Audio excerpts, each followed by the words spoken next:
quero hoje começar com vocês a nossa disciplina Teologia Sistemática 1. Vai ser uma viagem muito agradável, eu espero, ao longo de alguns períodos. É uma matéria densa, mas ela é extremamente interessante porque esta matéria ela canaliza as outras disciplinas.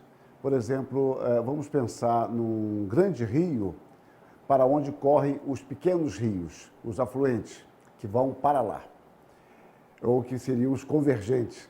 Então, você pode pensar em exegese do Novo Testamento, exegese do Antigo Testamento, introdução bíblica, hermenêutica, antropologia, história de Israel, história da igreja. Então, essas disciplinas todas, elas convergem de forma muito direta ou algumas indireta, de forma indireta, para a teologia sistemática. É por isso que essa matéria ela é estudada após uns pré-requisitos desses, nem sempre são colocados obrigatoriamente no currículo, mas são pré-requisitos importantes para que você trabalhe com teologia sistemática. Além disso, vocês têm o privilégio de receber um material também bastante extenso sobre teologia sistemática. Vocês, ao longo do curso, estudarão uma parte pequena aqui em aula, e grande parte em texto documentado, com bibliografia bastante atualizada. Então, vocês têm quase 1000 páginas de teologia sistemática. Então, observe que a matéria ela é grande, ela é extensa, mas é extremamente útil e edificante. Eu espero que vocês aproveitem bem e espero também poder contribuir na formação de vocês, no aprendizado desta matéria e torná-la, eu tenho essa pretensão de torná-la cativante para vocês, embora na realidade eu creia que a matéria por si só ela é grandemente estimulante e creio, pela minha experiência docente, que muitos de vocês já esperavam por esta disciplina. Então, vamos lá, sem mais delongas, Teologia Sistemática 1, tópico de Teologia Sistemática, né? E eu começo a falar sobre um dos assuntos que está no texto de aula, que é o Deus que se revela, e eu começo com uma pergunta, a insuficiência das Escrituras. Então, a questão é, a Escritura, ela é suficiente ou ela é insuficiente? Como nós lidamos com esta realidade? Então, podemos observar que durante toda a história, a palavra de Deus foi alvo dos mais diversos ataques. Entre eles, o mais comum é de sua falibilidade. É um ataque sutil. Vocês terão um capítulo no livro que trata da inspiração e inerrância. Lá nós discutimos a questão da formação do cânon bíblico, o que significa inspiração, revelação e iluminação. Aqui eu já estou partindo do pressuposto que vocês já têm contato com esse material. Então, continuemos. Um ataque mais sutil também permeou boa parte da história. Era a concepção, muitas vezes velada, de que as Escrituras elas não são suficientes para nos orientar. A ideia é mais ou menos a seguinte: quando eu digo que a Escritura ela é falha, é um ataque mais frontal. Mas quando eu digo, não, as Escrituras são boas, são agradáveis, é a palavra de Deus, etc., mas ela não é suficiente para nos dirigir, você aí não percebe necessariamente o ataque feito às Escrituras. Então, este problema, nós já nos deparamos com ele durante a Reforma. Melanchthon, por exemplo, e Lutero tiveram uma grave dificuldade com os chamados, apelidados de profetas de Zwickau. Zwickau era uma cidadezinha pequena, perto de Wittenberg, mas uma cidade bastante intelectualizada. E dali surgiram alguns homens que diziam que não precisavam das Escrituras, porque Deus falava diretamente com eles. Bom, percebam o problema sério e o que isso acarretaria. O problema é, Deus fala diretamente com as pessoas. E qual o elemento aferidor disso? Se a minha suposta intimidade, relação pessoal com Deus, ultrapassa as Escrituras, bom, nós vamos cair num total e absoluto subjetivismo. cada um diz o que quer, o que Deus falou, não falou, e assim por diante. Então, esses homens quiseram assumir a liderança da igreja, a reitoria na universidade, e Melanchthon lidou com eles, depois Lutero debateu publicamente com eles, e eles foram expulsos lá de Wittenberg. Mas percebam, então, uma questão sutil. Isso, como eu falei, em 1520, no início da Reforma. Nós temos que entender que nós, protestantes, somos herdeiros dos princípios bíblicos da Reforma. Então, para nós, como para os reformadores, a palavra de Deus é a fonte autoritativa de Deus para o nosso pensar, crer, sentir e agir. A palavra de Deus, ela é-nos suficiente para todas as áreas da nossa vida.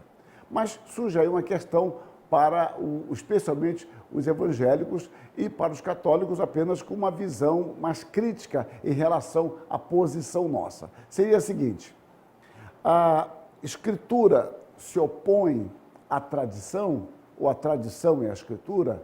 A tradição e a Escritura estão juntas? Nós colocamos um tópico, a associação entre tradição e Escritura. Vamos por partes. Então, o primeiro subtópico que eu menciono é o novo eixo hermenêutico.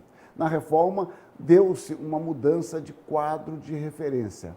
Quadro de referência é algo muito importante para você estudar qualquer área, qualquer disciplina.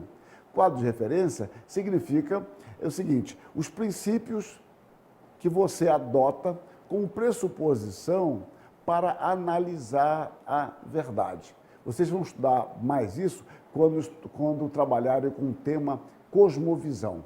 Ou seja, nós temos princípios teóricos que regem a nossa aproximação do objeto. E esses princípios teóricos podem ser chamados na academia de referencial teórico, e eu gosto de chamar de quadro de referência. Por exemplo, para que eu possa crer que aquilo que eu vi corresponde a um fato, eu tenho que pressupor que vi, eu tenho que pressupor que os meus olhos reproduzem a realidade de forma, se não exata, de forma satisfatória, que meu cérebro consegue processar as informações e transformar isso numa afirmação categórica. Eu vi. Então, o ato de ver ou de escutar, você, quando me ouve, você tem que crer que o que você ouve corresponde ao que eu falei. O que pode surgir depois é se você ouviu bem, se foi aquilo que eu quis dizer, se a expressão que eu usei foi a melhor, ou se você associou com outras coisas. Bom, mas essas pressuposições estão sempre conosco. Na Reforma, muda-se o eixo, de onde vamos partir. E o eixo desloca-se da tradição para a palavra de Deus. E aí surge o princípio da Reforma, o princípio do livre exame das Escrituras, que é muito comumente confundido com um princípio, que não é da Reforma, de livre interpretação. É um livre exame. Todos nós devemos ter acesso à Escritura. Então, aqui, a partir da Reforma, há uma mudança de critério de verdade que vai determinar toda a diferença. Contudo, como acentua um historiador contemporâneo, Popkin, Lutero, ele inicialmente confrontou a igreja dentro da perspectiva da própria tradição. Ou seja, ele, no primeiro momento, não está propondo uma nova referência.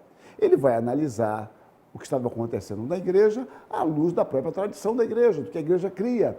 E ele se depara com problemas dentro da igreja e ele vai tentar pregar, instruir, criticar essas questões, pregar contra essas questões. Bom, tudo bem.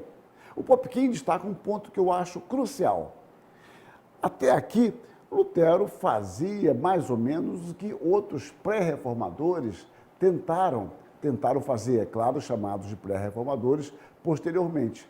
Então, eu cito a transição importante destacada por Popkin, que Lutero, somente mais tarde, abre aspas, deu um passo crítico, que foi negar a regra de fé da igreja, apresentando um critério de conhecimento religioso totalmente diferente.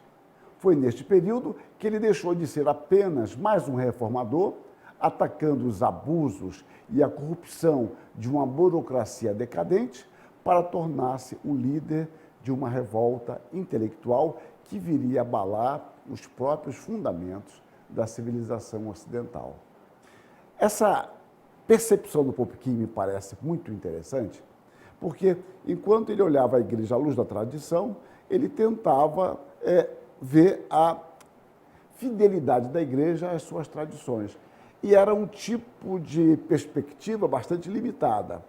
Quando ele parte para as Escrituras e começa a olhar a igreja à luz das Escrituras, as evidências se tornam muito mais fortes quanto à fidelidade da igreja. Me permitam usar um exemplo que me ocorre agora, um exemplo, como sempre, limitado. Alguns de vocês já devem ter tido experiência, eu creio que todos, com radiografia. Então, você faz uma radiografia que antigamente era o recurso que tínhamos. E quando você pega uma radiografia e o especialista olha a radiografia e ele pede, vamos supor, um outro pede uma ultrassonografia, você percebe que há uma diferença muito mais evidente. Digamos o seguinte: Lutero, como outros reformadores anteriores a ele, tentaram olhar a igreja como uma radiografia, que eu estou chamando aqui de tradição. Mas quando agora partem para uma ultrassonografia, com muito maior precisão, clareza e detalhes, os equívocos, a distância que a igreja estava do padrão estabelecido e que ela cria, era muito, muito grande. Então, continuemos aqui. Então, agora eu coloco sola escritura vezes tradição, é uma pergunta. Então, o sola escritura, que significa somente a escritura, foi considerado pelos reformadores como o princípio formal que dá substância a tudo o mais. Portanto, e isso é um ponto muito importante, a tradição nunca foi rejeitada pelo simples fato de ser tradição. Não se tem antipatia para com a tradição. Não se rejeita gratuitamente a tradição. Primeiro, porque a própria Escritura fala de tradição. Nós encontramos na Escritura o combate à tradição e o apoio à tradição. Jesus Cristo fala da tradição dos fariseus, que eram rituais criados por eles, que se opunham à Escritura ou se colocavam acima dela. Paulo fala de guardar as tradições no texto que está indicado, 2 Tessalonicenses 2,15, e a palavra grega é a mesma, que está aí a palavra, o paradosis. Ele fala para que, ele recomenda que a igreja guarde as tradições que ela recebeu. A questão básica, portanto, não é só a escritura versus tradição. É a que tradição nós estamos nos referindo. A autoridade, por exemplo, dos credos da igreja, credo apostólico, credo de Nicéia, o credo de Calcedônia, era indiscutivelmente aceito pelos reformadores, tendo inclusive Lutero feito o Catecismo Maior dele, em 1529, o Catecismo Menor, nesse mesmo ano. Calvino também fez o Catecismo de Genebra, entre 1536 e 1537, e depois ele revisa e amplia esse catecismo, muda o formato dele, 1541, 1542, escreveu a Confissão Gaulesa em 1559. Então, ou seja, os próprios reformadores elaboraram catecismos. Não havia problema com esses credos, ou aquilo que se tornaria credos para a igreja, que se tornaria credos, me refiro aos catecismos da Reforma. A questão toda era a autoridade desses credos, tanto antigos como daqueles que se tornaram credos pós-reforma, dessas confissões, desses catecismos, não poderia se opor às Escrituras. Então, a ideia seria o seguinte: os credos têm uma autoridade relativa ou derivada. Relativa a quê? Quando nós falamos de relativa, temos que falar de relação. Relativa à Escritura. O credo tem autoridade, se estiver em harmonia com a Escritura. A confissão tem autoridade, se estiver em harmonia com a Escritura. A questão era, todos esses credos podem ter autoridade, mas somente as Escrituras são incondicionalmente autoritativas. É importante entender isso. Infalível somente a palavra de Deus. As demais coisas podem ser olhadas, devem ser olhadas. Podemos e devemos nos aproveitar de muitas e muitas coisas, porque, de fato, os credos são úteis na vida da igreja, na educação, instrução da igreja. Porém, somente as Escrituras Sagradas são infalíveis. E quando nós hoje pensamos nos credos, eles servem como desafio para continuemos em nossa caminhada de preservação da doutrina e na aplicação dessas verdades bíblicas aos novos desafios de nossa geração. E quando nós assim fazemos, nós estamos nos integrando à nobre sucessão daqueles que amam a Deus e a sua palavra, que buscam entendê-la e aplicá-la em submissão ao Espírito, à vida da igreja. Então, uma tradição saudável tem compromisso com o passado na geração do futuro. E eu cito um autor contemporâneo, o J. Packer, quando ele escreveu um belo artigo sobre conservadorismo. E ele diz, o conservadorismo criativo utiliza-se da tradição não como autoridade final ou absoluta, mas como recurso importante, colocando à nossa disposição, pela providência, colocado à nossa disposição, pela providência de Deus, a fim de nos ajudar a entender o que as Escrituras estão nos dizendo sobre quem é Deus, quem somos nós, o que é o mundo ao nosso redor e o que fomos chamados para fazer aqui e agora. Uma relação do presente nosso com o passado e com o futuro. Então, um credo é uma resposta do homem à palavra de Deus, sumariando assim os artigos essenciais da fé cristã. Deste modo, os credos, eles pressupõem fé, mas eles não geram fé. Esta é a obra do Espírito Santo por meio da palavra. É o que Paulo diz em Romanos 10, 17. A fé vem pelo ouvir, pela palavra de Deus ou pela palavra de Cristo.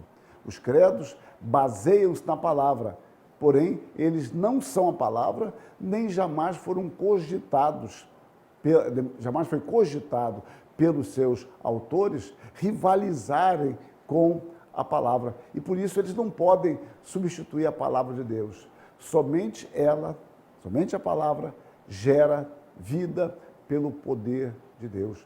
Pedro fala aos seus ouvintes, aos seus leitores, no caso, que eles foram gerados não de uma semente corruptível, mas mediante a palavra de Deus, a qual vive e é permanente. Então, para nós reformados, os credos têm a sua autoridade decorrente da palavra de Deus. Em outras palavras, o seu valor não é intrínseco, é extrínseco. O que eu quero dizer é que esta autoridade está fora dele. O valor está na relação com a palavra. Eles são recebidos e cridos enquanto permanecerem fiéis às Escrituras. Então, mais uma vez eu falo, a sua autoridade é relativa e a sua autoridade é derivada. Os credos são somente uma aproximação relativa de uma exposição correta da verdade revelada. Apenas isso. Desta forma, eles podem ser modificados pelo progressivo conhecimento das Escrituras, ou seja, da Bíblia, a qual é infalível e é inesgotável. Por isso, devemos tomar os credos com reverência e respeito, mas não devemos tomá-los como autoridade final para definir um ponto doutrinário. Ele nos ajuda, ele nos encaminha, porque mostra, por exemplo, as contribuições, muitas e muitas vezes, de décadas, séculos de estudo, de debates, de afunilamento, de refinamento doutrinário. Porém, os limites de nossa reflexão teológica está na palavra, não nos credos. Os credos, eles não estabelecem o limite da nossa fé. Eles norteiam, guiam, apontam um caminho. Mas a nossa fé parte da Escritura. Portanto, conforme já mencionamos, a palavra de Deus sempre será mais rica do que qualquer pronunciamento eclesiástico, do que qualquer líder, obviamente, qualquer concílio. Por melhor que esse pronunciamento, por melhor que esse credo seja elaborado e por mais fiel que seja a Escritura, nada supera a própria Escritura. No entanto, como ressalta a Páquia, eu volto a esse autor, ele diz, na verdade, a abordagem impiedosa seria tentar aprender de Deus como cavaleiros solitários, que orgulhosamente ou impacientemente virasse as costas para a igreja e sua herança. Isto seria a receita certeira para esquisitices sem fim. É uma afirmação bastante sensata e bastante séria. O Deus que falou no passado, que fez registrar a sua palavra, ele tem conduzido pelo seu Espírito a igreja à verdade. E nós não podemos impunemente rejeitar essas contribuições, crendo, achando que Deus apenas fala comigo hoje. Fala a nossa igreja, nós tivemos um contato diferenciado e esse contato nega as Escrituras e assim por diante. Nós consideramos os credos, mas a palavra é a autoridade final. Os dizeres da Confissão Gaulesa, capítulo 5, resumem bem o espírito que orientou a aceitação dos credos pelos reformadores. Olha o que diz essa confissão. Concluímos que nem a antiguidade, nem os costumes, nem a maioria, nem sabedoria humana, nem julgamentos, nem prisões, nem as leis, nem decretos, nem os concílios, nem visões, nem milagres podem se opor a essa santa Escritura. Mas, ao contrário, todas as coisas devem ser examinadas, regulamentadas e reformadas por ela. Neste espírito, nós reconhecemos os 3 símbolos, a saber, o credo dos apóstolos, de Nicéia e de Atanásio, porque eles estão de acordo com a palavra de Deus. Os grifos, os destaques são meus, mas observem, nós cremos nesses credos, não por causa da sua autoria, não por causa de sua antiguidade, não porque a igreja simplesmente os aceitou, mas o destaque é importante, porque eles estão de acordo com a palavra de Deus. É o elemento fundamental aferidor. A Confissão de Westminster, escrita mais tarde, capítulo 1, seção 10, estabelece o paradigma, o modelo que deve nos orientar. O juiz supremo, pelo qual todas as controvérsias religiosas têm de ser determinadas e por quem serão examinados todos os decretos de concílios, todas as opiniões dos antigos escritores, todas as doutrinas de homens e opiniões particulares, o juiz supremo, em cuja sentença nos devemos firmar, não pode ser outro, senão o Espírito Santo falando na Escritura. Reparem, a autoridade final, a confissão não chama para si a responsabilidade ou uma suposta autoridade definitiva. Pelo contrário, usando a expressão que eu empreguei há pouco, a autoridade é extrínseca, não está dentro, não é intrínseca, está fora. A autoridade, o juiz supremo, em cuja sentença nos devemos firmar, não pode ser outro, senão o Espírito Santo falando na Escritura. Bom, eu tenho um outro tópico, meu tempo é limitado, eu vou falar um pouco sobre essa questão, sobre inspiração e evangelização. É algo que nós nem sempre percebemos. Nós cremos que a Escritura é a palavra infalível e inerrante de Deus, gerada pelo próprio Deus, por meio de servos seus, que ele escolheu e capacitou para registrarem esta palavra. Eu estou resumindo o que vocês verão no texto sobre inspiração. Então, quando nós evangelizamos, quando a igreja prega a palavra de Deus, conforme a ordem divina de pregar o reino, pregar o evangelho do Senhor Jesus Cristo, ela evangeliza à luz da palavra de Deus. A igreja fala da salvação ensinada por Deus através de Cristo. Ou seja, a igreja evangeliza conforme a palavra. Ela anuncia uma salvação em Cristo conforme a palavra.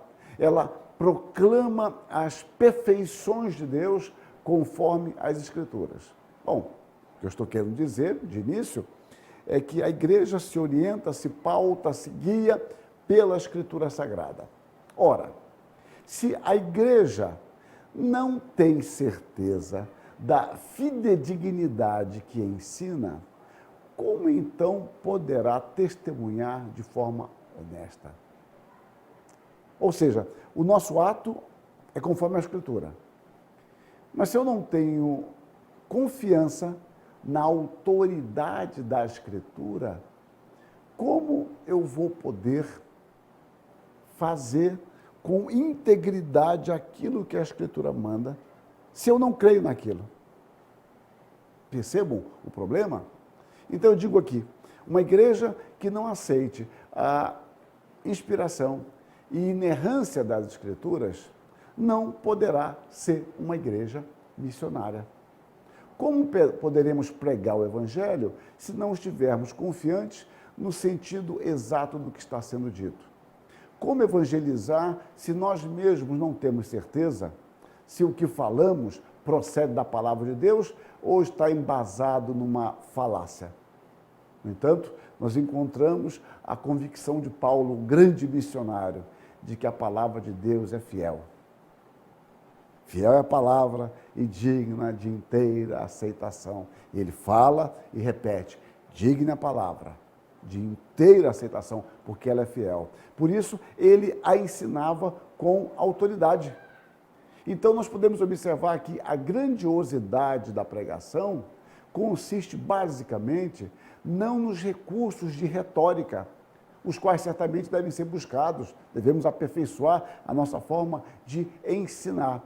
Mas a fidelidade é o elemento primordial, a pureza e a fidelidade daquilo que nós anunciamos. Pureza é porque nós anunciamos o Evangelho, procuramos anunciá-lo sem contaminação. Como bem disse o Charles Spurgeon, se o que pregarem não for a verdade, Deus não estará aí. Então, pensem bem naquilo que nós anunciamos. Isso vocês vão estudar mais quando trabalharem com hermenêutica e o ensino da palavra de Deus. Nós temos que entender a mensagem bíblica, o que o texto nos diz dentro de um contexto mais imediato e dentro do contexto geral das Escrituras, já que cremos numa inspiração orgânica. Toda a Escritura está relacionada com a própria Escritura. Não há contradição na Escritura Sagrada. Um texto ilumina melhor a compreensão de outro texto. Se partirmos desses princípios, nós, de fato, devemos entender qual é a mensagem bíblica e esse texto em particular não nega, não destoa, não foge da mensagem total da Escritura Sagrada. Em outro lugar, Spurgeon, ele falou com muita propriedade. O verdadeiro ministro de Cristo sabe que o verdadeiro valor de um sermão está não em seu molde ou modo, mas na verdade que ele contém. Nada pode compensar a ausência de ensino. Toda a retórica do mundo é apenas o que a palha é para o trigo. em contraste com o evangelho da nossa salvação. Por mais belo que seja o cesto do semeador, é uma miserável zombaria se estiver sem semente. Então, insisto, preguem a palavra autoritativa de Deus. Ensinem com autoridade, com veemência, com unção, buscando compreendê-la, buscando a direção de Deus. E Deus haverá de abençoá-los. Deus haverá de instruí-los. Deus haverá de direcioná-los neste trabalho magnífico que Deus mesmo partilha conosco de anunciar o evangelho da glória e da graça de Deus. Por isso, a pregação grandiosa será sempre uma pregação fiel. Que Deus nos abençoe. Amém.